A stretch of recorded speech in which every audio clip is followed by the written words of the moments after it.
ഏറെ വിവാദങ്ങൾക്കും കോടതി വിമർശനങ്ങൾക്കും വഴിയൊരുക്കിയ ഇടുക്കി ചിന്നക്കനാലിലെ മാലിന്യ പ്രശ്നത്തിന് പരിഹാരമാകുന്നു. ചിന്നക്കനാൽ വിലക്കിൽ സിംഗുകണ്ടം റൂട്ടിൽ പുതിയ മാലിന്യ പ്ലാന്റിന്റെ നിർമ്മാണം ആരംഭിച്ചു. ശുചിത്വ മിഷനിൽ നിന്നും അനുവദിച്ച 20 ലക്ഷം രൂപ ഉപയോഗിച്ചാണ് നിർമ്മാണ പ്രവർത്തനങ്ങൾ ആരംഭിച്ചിരിക്കുന്നത്.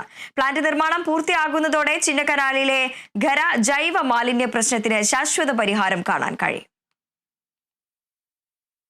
ദിവസേന നൂറുകണക്കിന് വിനോദസഞ്ചാരികൾ എത്തുന്ന ചിന്നക്കനാലിൽ ഏറ്റവും വലിയ പ്രതിസന്ധിയായി നിന്നിരുന്നത് മാലിന്യ പ്രശ്നമായിരുന്നു. മാലിന്യ സംസ്കരണത്തിന് വേണ്ട സംവിധാനമില്ലാതെ വേസ്റ്റ് കുഴി ഭാഗത്തെ വലിയ കുഴിയിലായിരുന്നു മാലിന്യങ്ങൾ നിക്ഷേപിച്ചിരുന്നത്. ഇവിടെ നിന്നും ആന മാലിന്യം ഭക്ഷിക്കുന്നതിന്റെ ദൃശ്യങ്ങൾ പുറത്തുവരികയും ഇതിൽ കോടതിയുടെ വിമർശനമുണ്ടാവുകയും ചെയ്തിരുന്നു.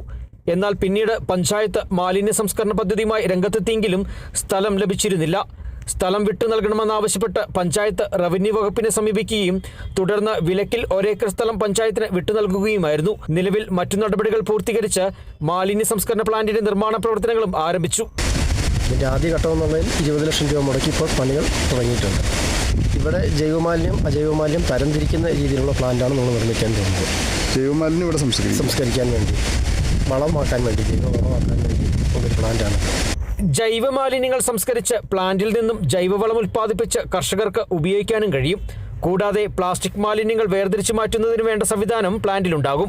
1 കോടി രൂപയാണ് നിർമ്മാണ ചെലവ്. പ്ലാന്റിനോടൊപ്പം യോഗങ്ങൾ ചേരുന്നതിനടക്കം ഉപയോഗിക്കാൻ കഴിയുന്ന തരത്തിൽ വലിയ ഹാളും ഒപ്പം മാലിന്യ സംസ്കരണം സംബന്ധിച്ച് പുറത്തുനിന്നുള്ളവർക്ക് നേരിട്ടെത്തി കാണുന്നതിനും പഠിക്കുന്നതിനും അവസരമൊരുക്കുവാനും പ്ലാന്റ് പൂർത്തിയാകുന്നതോടെ കഴിയുമെന്നും ഗ്രാമപഞ്ചായത്ത്. Kerala vision news, Idukki.